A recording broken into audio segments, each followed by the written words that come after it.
Conclusion of Paruku and Ponca Corn. Of Paruku, April 2012. It is an important meeting. Many important people are here. They are making important decisions. My role is to serve tea. I walk around the circle of women, all seated in folding chairs on red sand beneath a shady arbor. To each I ask, "Would you like some tea?" "Yes."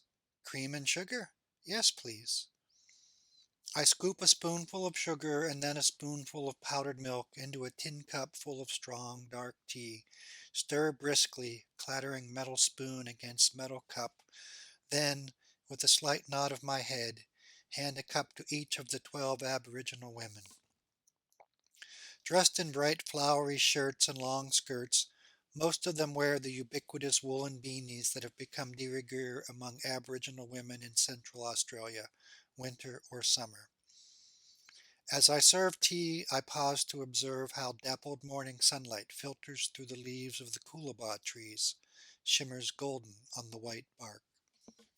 As I stir the powdered milk and sugar, I hear in the distance galahs and little corellas squawking like an echo of my rattling spoon. We are gathered at the Handback campsite, a few kilometers south of Mullen in Western Australia, near the shores of Barragu, a place referred to by the colonizers as Lake Gregory. This country, lying on the ecotone of the Tanami and Great Sandy Deserts, is the ancient homeland of the Walmajari people, the homeland, that is, of the women to whom I am serving tea.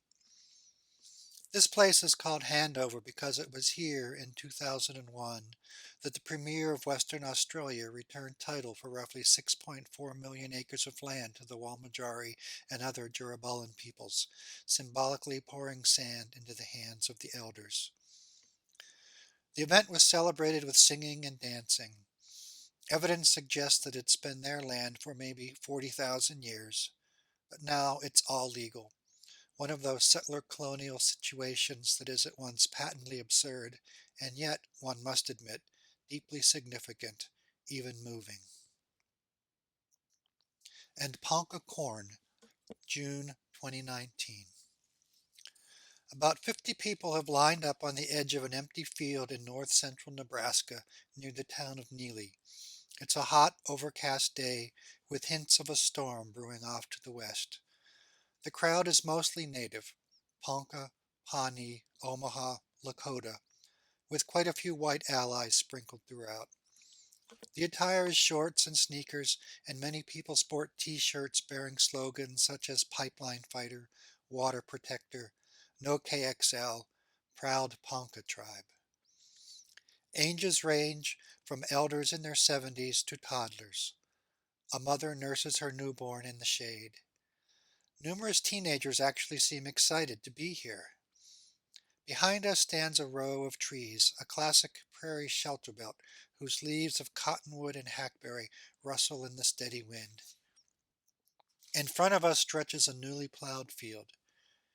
Each of us holds a cupful of grayish-blue kernels, Ponca blue corn. When I say we are in north-central Nebraska, you might conclude that we're in the proverbial middle of nowhere, but we're not. We're at the very center of the action, ground zero for the intersection of settler colonialism and environmental threat. For at least several hundred years, the Poncas had been residing in this region, mainly at the junction of the Niobrara and Missouri rivers. Although they had gotten along well with the white settlers, in 1877 they were forcibly marched south to Indian Territory in present-day Oklahoma, a classic episode of ethnic cleansing. 9 people died on this trek. The route the Poncas followed through Nebraska and Kansas to Indian Territory has become known as the Ponca Trail of Tears.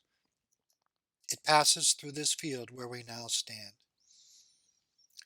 In 2008, a Canadian corporation, TransCanada, decided to build a pipeline carrying tar sands oil from Alberta to refineries on the Gulf Coast of Texas, the Keystone XL pipeline. This proposed pipeline has become world famous as one of the landmark battles in the effort to stop climate change. The proposed route of that pipeline also passes through this field. That is, this seemingly insignificant field lies at the intersection of two injustices, the Ponca Trail of Tears and the proposed Keystone XL pipeline. These are not coincidental phenomena. The removal of native people and the effort to route an environmentally destructive oil pipeline through these lands are interconnected manifestations of the same settler colonial imaginary. Remove the native people so that we can do with the land what we please.